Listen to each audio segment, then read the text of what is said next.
Well, good morning and welcome to the Financial Shepherd podcast. My name is Joshua Casey Garland, certified financial planning professional, owner of Shepherd Wealth Management. I have a guest today. I'm very excited to introduce Emma Schmidt from Emma Schmidt and Associates. Emma, welcome to the show and thanks for being here this morning. Yeah, I'm so excited to join and interested in where we're going to go with all of this. And thanks for having me on. No, yeah, I really appreciate it. This is going to be a good one. So let me just introduce you real quick, Emma, and you can kind of go over your background and your business a little bit. So Emma Schmidt, PhD. Does that mean I need to call you Dr. Schmidt? I mean, how do you prefer to be? I'm trying to figure out what one of my therapists calls me Dr. E. My girls call me Dr. Mama. So yeah, I like that. It's a newer title in the last year. I like that. Yeah. Clinical sexologist, relationship therapist here in the Northern Kentucky, Cincinnati area. Very excited to have you on the show today for so many different reasons. I think a lot of people will probably be interested in hearing what you have to say about a lot of different things. We'll tie it all together into my world as a financial advisor as well. So this is going to be a lot of fun.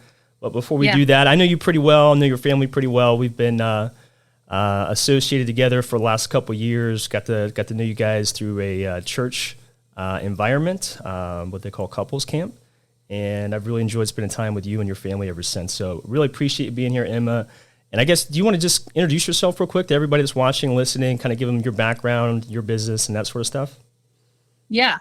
So I own a group practice called Emma Schmidt and Associates, Sex and Relationship Therapy.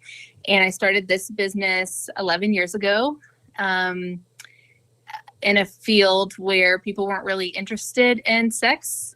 And they had a lot of assumptions about what that looked like. So I had a huge uphill battle to start this business and figure out how do I educate people on what sex therapy is and how important it is and how to get this in the community.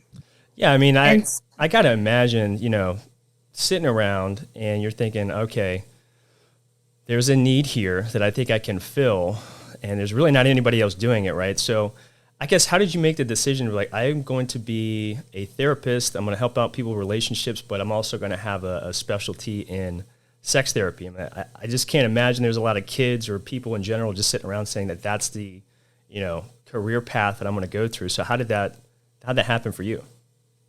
Yeah, there are a lot of different things that contributed to it, but two, I think of the main points are, whenever I was in college, I went to a Christian university, and it was discouraged to talk about sex in a certain way or sexual topics.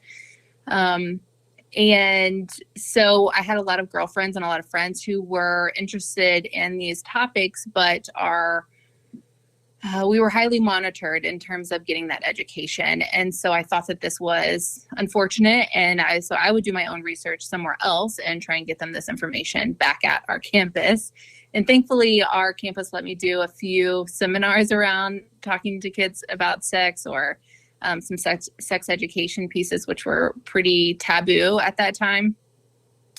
And from there, I started to volunteer at this place called Women Helping Women, which was and is a domestic violence and sexual abuse place for people, men and women, to go to get help for their sexual challenges, specifically around abuse. And so I worked at their call place and would do a lot of crisis intervention. And so that gave me a backbone for working with this type of demographic. And then I got married, and I hadn't had sex prior to getting married. And all of a sudden we realized we couldn't have intercourse for 3 years, and we couldn't figure out why. And doctors didn't understand why. And therapists couldn't understand why. And so it wasn't until I got into sex therapy, my education, that I found out that we had this thing called vaginismus. And I thought, in combination with my friends and hearing in the community that there was this lack of education for people and this need for it and want for it and desire for this education, and a lack of therapy that people could access, it all just kind of came together. And I felt like this is going to be an uphill battle. I didn't know what kind of uphill battle I was up against, but that's where That's where it all started. If we were experiencing this, there have to be other people who are also experiencing this and needing to get more resources out there. Yeah, I mean, I love that. Really what I took away from that story is, you had your own problem and you just assumed that there's probably other people just like you here in the Northern Kentucky, Cincinnati area that also have similar problems. And you're in a perfect position, both on your education, your background, to solve that problem. So you're not only helping other people, you've solved the problem for yourself. You're providing the education that, schools and other places maybe not providing, but it also drives profits for you and your employees, the people you're able to hire. So that's awesome. I mean, that's entrepreneurship 101. So it's fantastic. And I guess at this point, you just opened up another office. You have a lot of employees. I don't know if you want to talk about the new office building or any of the plugs you might have for Emma Associates before we get into some more fun topics of conversation here.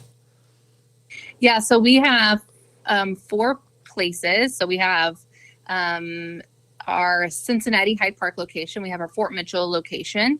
So we have 2 on-sites there. And then we are currently in building our Indiana location. So we have Indiana site there and then a Westchester location. So we have 2 coming up for physical spaces in those areas as well, and then continuing to expand.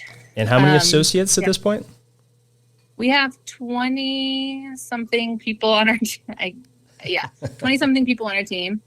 And one of the things that we notice is that therapists aren't trained as sex therapists. So that's one of the things that we, when we bring on a therapist, we also say we're going to help train you as sex therapist. We're going to help provide financially for you to do that because you're probably paying off your own loans from school, which is a huge feat. And so how do we financially support you in getting that education so that we can get access to more people in our community, sex therapy access. So that's part of the expansion too, is helping the therapist so that we can also help the community have more access to this.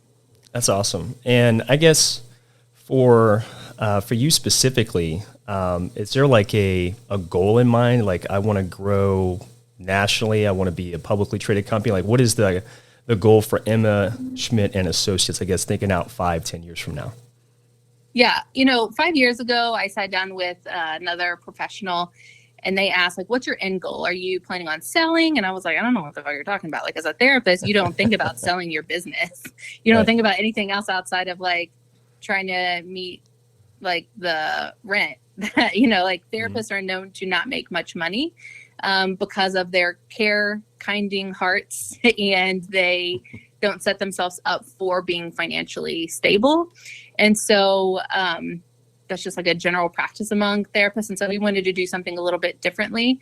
So we've been thinking about what does that look like for us in the future. Our main goal right now is how do we get more people access to sex therapy? So we're kind of on a pause right now. We're in this new phase. So it used to be me as the leader, direct contact with all of our therapists. And now since we're a little bit bigger, so we doubled in size over the last year in terms of therapists, we have a new leadership level. And so we're trying to figure out how do we become stable in that before growing more and not putting the cart before the horse, I think it is. So like, how do we create stability before we move on to that next level of growing more? So that's our goal this year, is stability.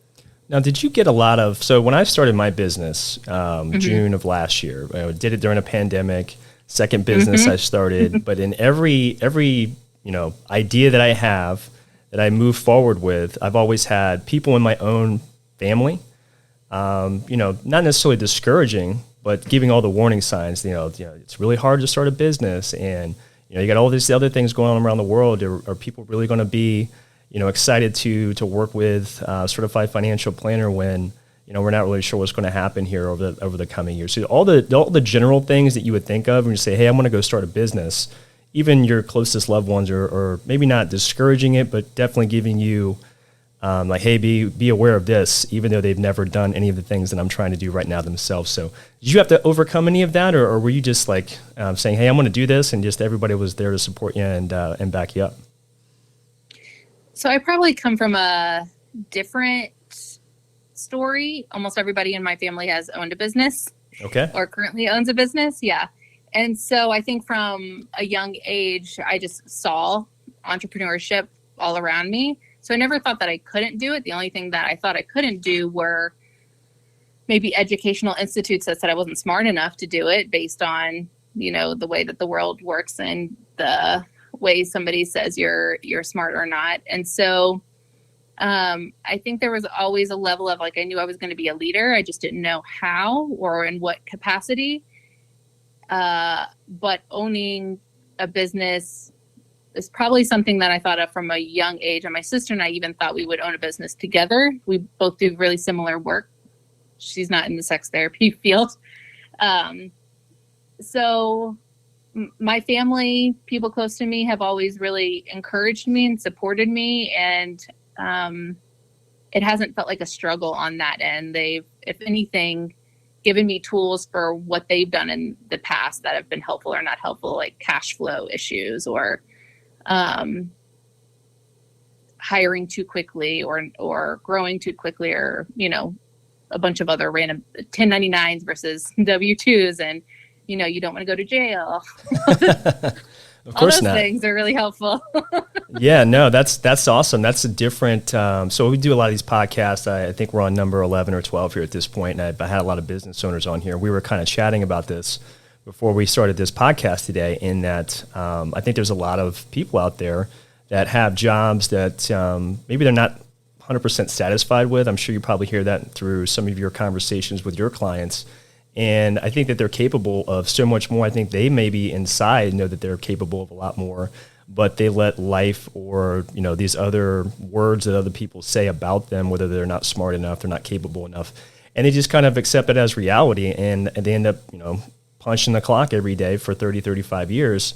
And they might have a satisfactory life, but maybe not nearly the type of life that they really thought that they were capable of. And, it's refreshing to hear you say hey, I have a whole bunch of people in my family that went through starting a business, and I learned a lot from them, and you're still applying those lessons to what you're doing today. Yeah. And I think there's something to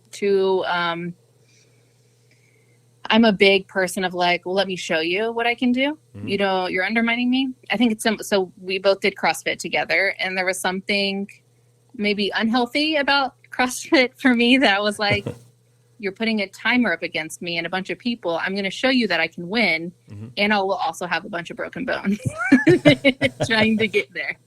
So I think that there's a mentality there of I'm a hustler and I'll show you that I can make it work. But also it's good to have that support there as well. So instead of the shake responses. Yeah. Did the pandemic help at all with this growth? I mean, I got to imagine more and more people sitting around at home, spending a lot more time with each other. May have caused a spike in appointments for you, but I'm just guessing. What was that like? So at first we were freaking out. We probably had about 1 to 2 weeks. We were nobody's used telehealth before. It's actually people were very against telehealth before COVID with mental health stuff in the mental health field. And now we have to figure out how to use this new platform. We have to get our clients on board. We have to help them realize that this is a good thing. So there was a ton of education that was happening. And then we started to grow more. So there was a bit of a freak out, I would say, period of time, which we're having now again, because of the spike that's happening. And there's not a lot of, voice from the government on what we should be doing. And so we're trying to do this what do we do now? But yes, after that little freak out, I would say a bump in the road, we definitely started growing again. And we've continued to grow. So over this last year, we grew 126% since there was growth. And then every month we've had around 50 to 80%. I mean, it's insane, the growth that is happening month to month. And yet, even though there's growth, there can still be, cash flow issues and trying to figure out expenses and tons of cancellations, but there's growth in a different area. And so even though there's growth happening, there's also other challenges that come in the way as well. Well, I got to imagine. I did a little research here. So I'm at Psychology Today's website, and they give a list of top 10 relationship type of issues. I guess before I ask my question, though, like when would it make sense for me or anybody else watching, listening to reach out to Emma Schmidt and Associates? I assume that's probably just some internal arguments, whether it's husband-wife or boyfriend-girlfriend or whatever the case may be, and they want to try to resolve that to salvage a relationship or make the relationship stronger or better. But I don't know if it's today's age where you have the NFL players specifically coming out on commercials saying, hey, I've had mental health issues. It helped me out a lot, reaching out to a therapist or a specialist and whatever that issue was. And they got, the help that they need to do what they need to be able to do every day, not only in professional life, but also just as a human being. So is that the case for Emma Schmidt and Associates, or are there other things that you're seeing people struggle with, and that's kind of the red flag to say, hey, it's a good time to give me a call and schedule an appointment? Well, one of the things that we notice is that a lot of clients come to us when they're at the end of the rope, which is not the right time to come see us. It's a little bit past that time, but we still will work with you. It just takes a little bit longer. So we like to say, like, when you start to see an initial challenge that's happening, just come to therapy. It might take like 1 to 2 sessions maybe just to resolve that, or 3 sessions. But what we see is that it typically builds and builds and builds. And we think like, okay, we don't need therapy. It's fine. But then we're in a hole or we're in a rut, and it almost feels too overwhelming to start therapy. And so we like to say, if you're seeing a challenge, even like, let's just be proactive about it and get on top of it to try and work through that thing. But what we see specifically is not just the relational piece of there's a disagreement or we're having challenges trying to resolve this argument, or things are tough and we feel like we're 2 ships passing in the night.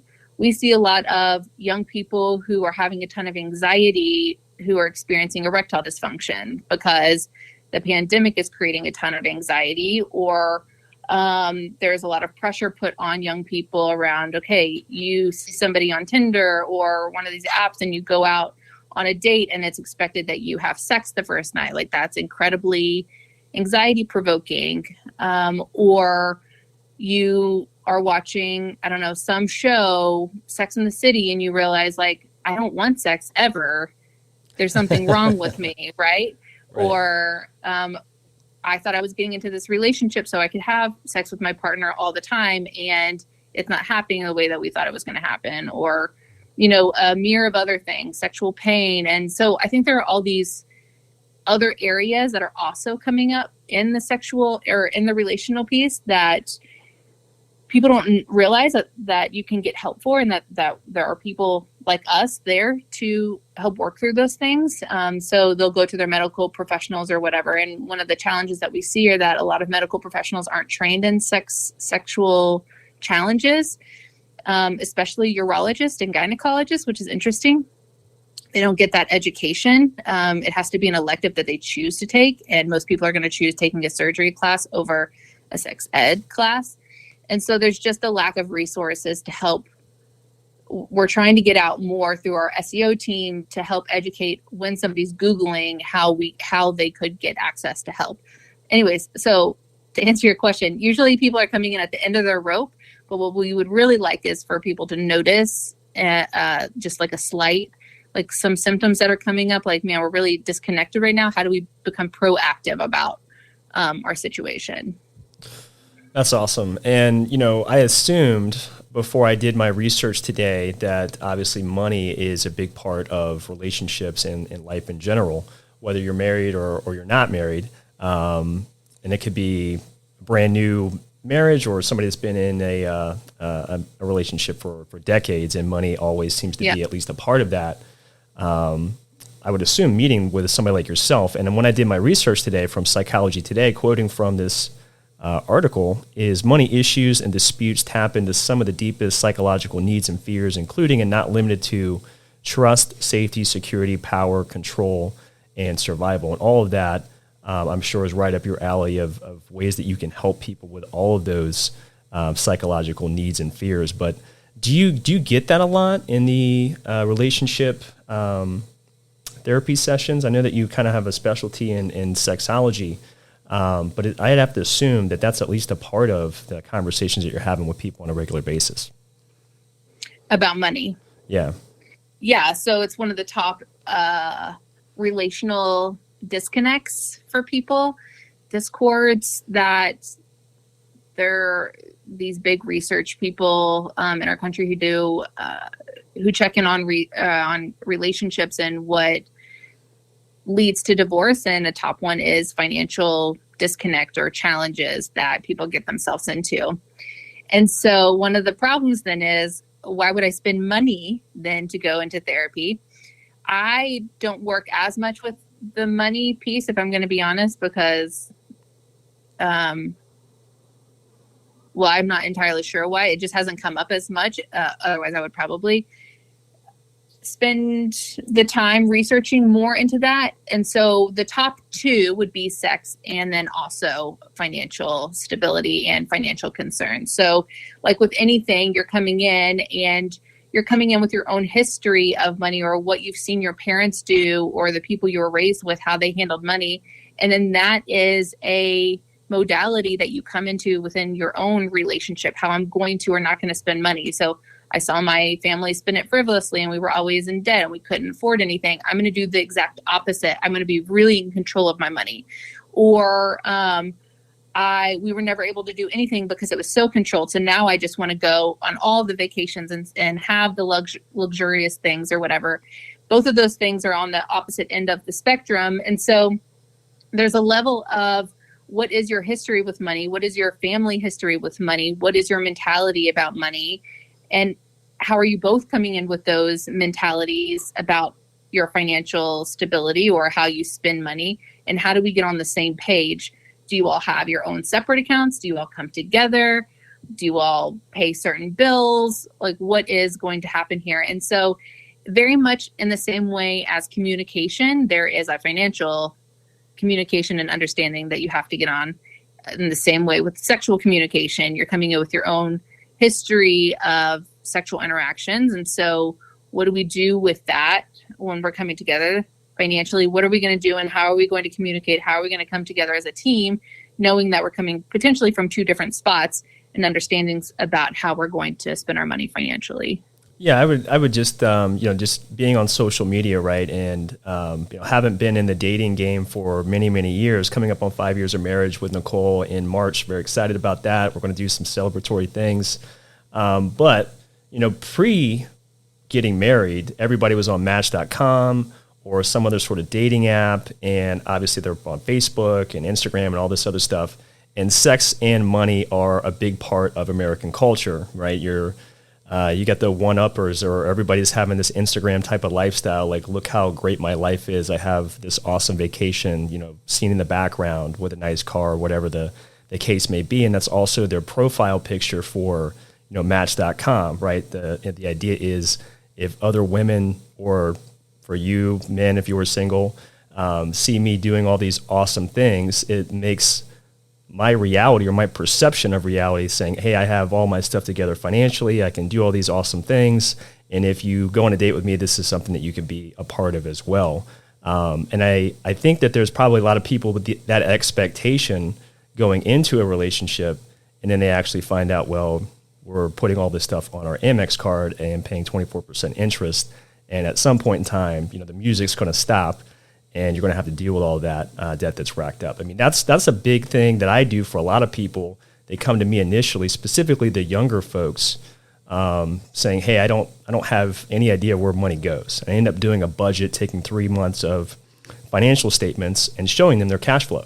And then at the end of that, they're like, wow, I cannot believe that I'm spending X number of dollars on getting a Grubhub or whatever the case may be. So I'm assuming that that's got to be at least a part of your practice, only because of the type of culture that we have here, in America. But that's why I love having you on the show here, man. I mean, you could tell me what the reality is. Is that the case for you or not, or do you typically get a different type of clientele? Well, I think that's, different than when we were growing up, like in the 80s, where you weren't exposed in the same way that you were here, right? You could have your messy house and your, mismatched furniture and all the things, right? And so now there's this level of an expectation that you need to have all the high-end stuff or at least look like you do. And that's incredibly stressful. And so we see people renting out fake jets to take pictures in that don't actually exist just to have a certain self-esteem or dopamine hit to say, like, notice me and think that I'm something that I'm not, right? It's a self-esteem piece. And so we have to feel like we need to keep up with the Joneses, but in a whole different, it's like the Kardashians now, keeping up with the Kardashians. And that's literally the show, I guess. So that makes sense. Anyways, a whole new. Okay. So there is this reality of, especially in relationships, will this person find me attractive if I'm not as heightened in a certain way as all these other people? Will I be able to, will I be chosen? Right. And so there's this level of like, I have to keep up, so much so that I need to be in debt to make sure that people think something of me that's different than what I actually am. So we're not all, but it's like, what kind of masks do I need to wear in society so that I feel approved of? It's crazy. Yeah. But it is reality, which is why I love having you on here to talk about some of this. But to shift gears a little bit, so we got still kind of dealing with a pandemic. I'm assuming that that's not much of an issue for a lot of people anymore. But when I started this business, I was very, very excited. I've been doing this for 10 years.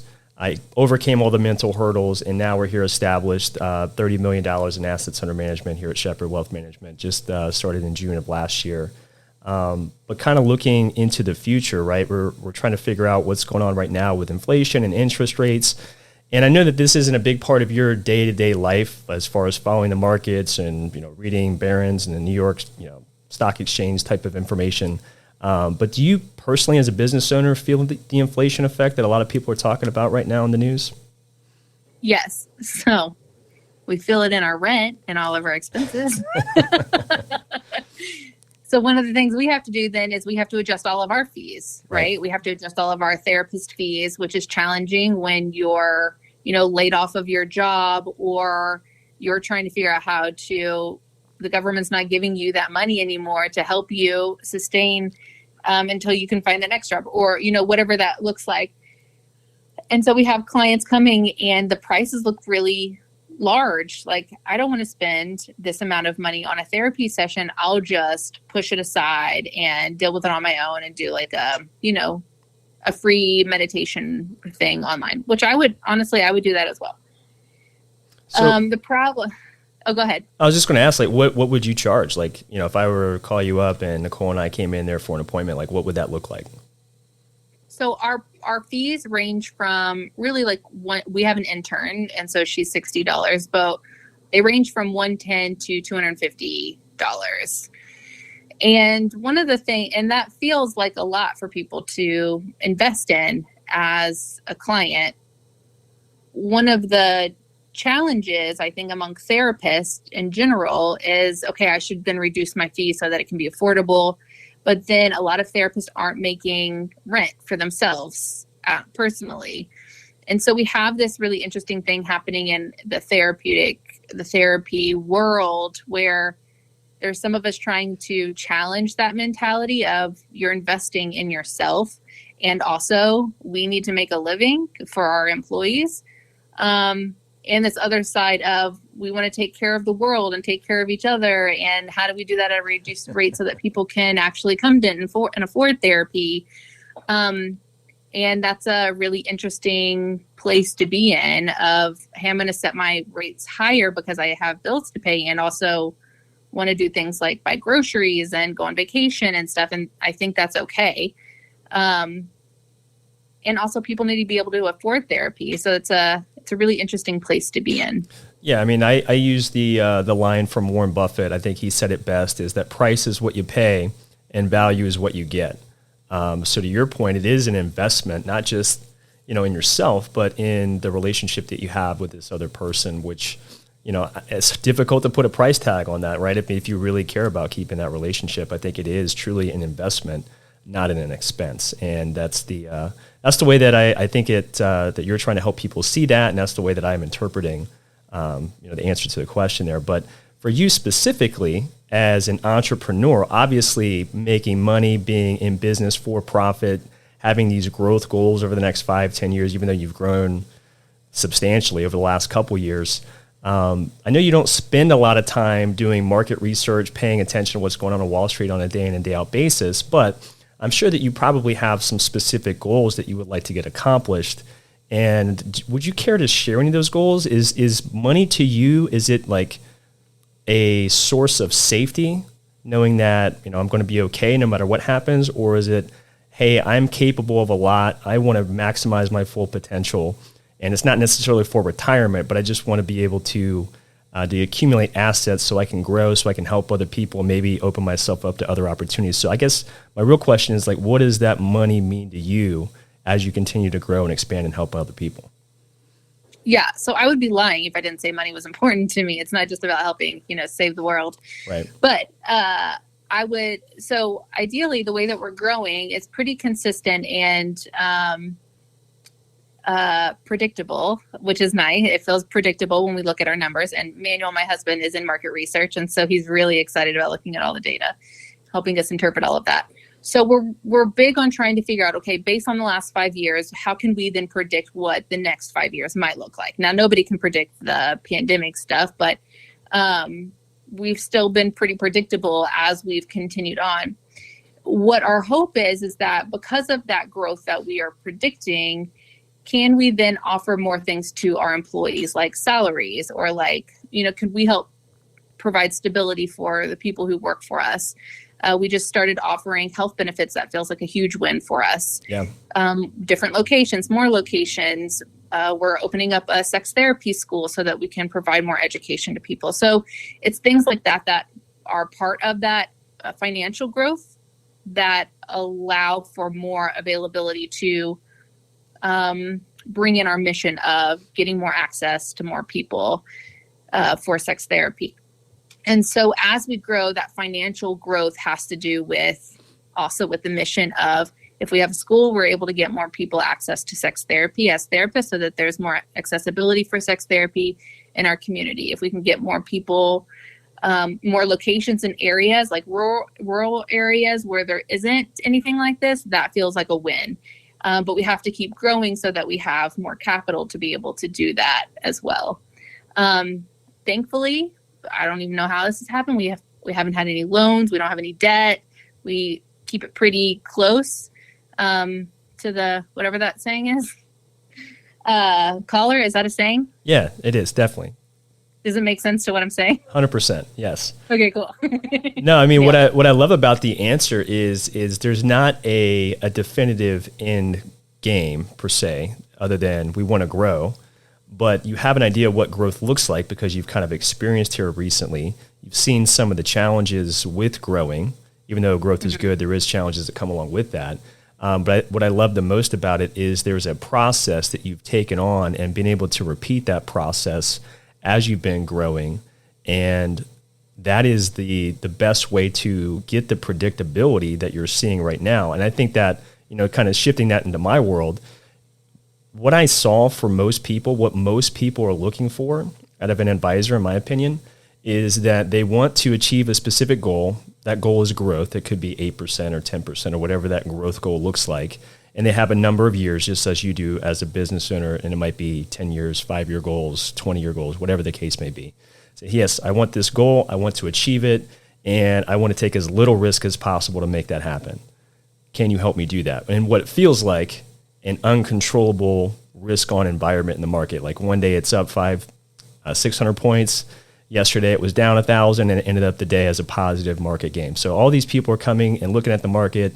They see all the headline news, inflation, there's political risk, there's Federal Reserve risk, all this stuff that's going on that they're seeing as headlines in the news every day. And they're looking at their goal, short, intermediate, long-term, saying that this is almost impossible to control. I have no predictability of it.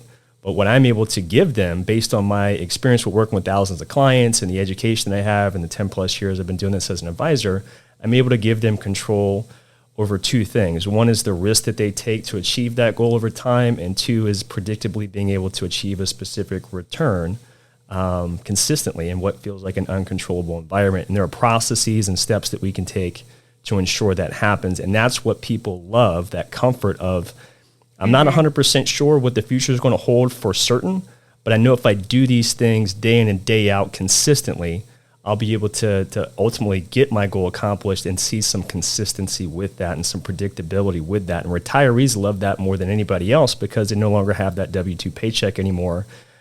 So they want to have a lot of predictability as it relates to their cash flow and their personal financial situation. So you're doing the same thing as a therapist, as an entrepreneur, because you have not only people surrounding you to support you, but these patterns and things that you've been doing consistently over a number of years to get the success that you've had. So I just hope that the people watching and listening to this are looking at their own situation saying, you know what, if I'm not happy with where I'm at, I need to do some things differently or surround myself with some different people in order to achieve what I want. Because what I'm finding here, what I love about being an entrepreneur is that there really isn't anything that's impossible anymore. There is a way to accomplish everything that you would want to be able to accomplish as a individual to reach your full potential. And I couldn't be happier for Emma Schmidt and Associates and the growth that you guys have had.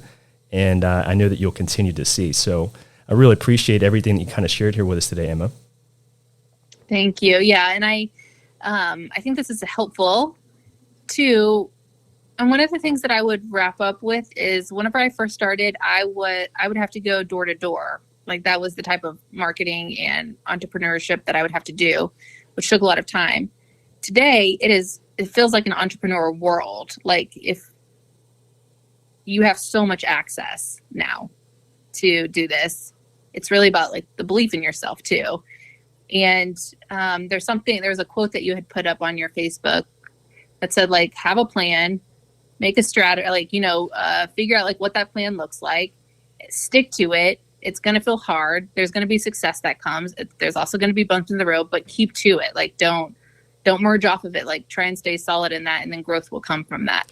And so I think there's something with that just like wraps all of this up that feels really, 100%. Just don't quit, right? I mean, that's the other thing too. There will be problems, obstacles, but usually, if you just kind of stick with it, eventually you're going to overcome those hurdles and obstacles. And it may require harder work, longer hours. It may just require, surrounding yourself with really, really awesome people.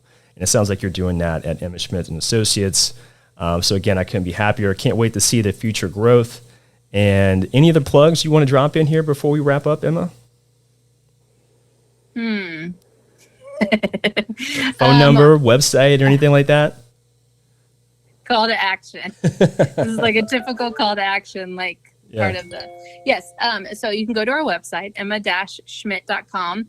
We have, if you're listening to this January 2022, we have a workshop coming up in February 19th for those who, it might be financially not the right time to be doing therapy. So it's a little bit of a cheaper option. It's a workshop called the 7 Principles for Making Marriage Work. You can check that out.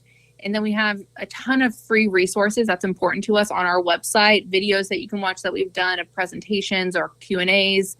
If you want to schedule a session, you can do that on our website as well, or you can email us or call us, which are all on our website. And if you have any questions or want to do free 15-minute consultation just to see if this is the right fit for you, we're welcome to do that.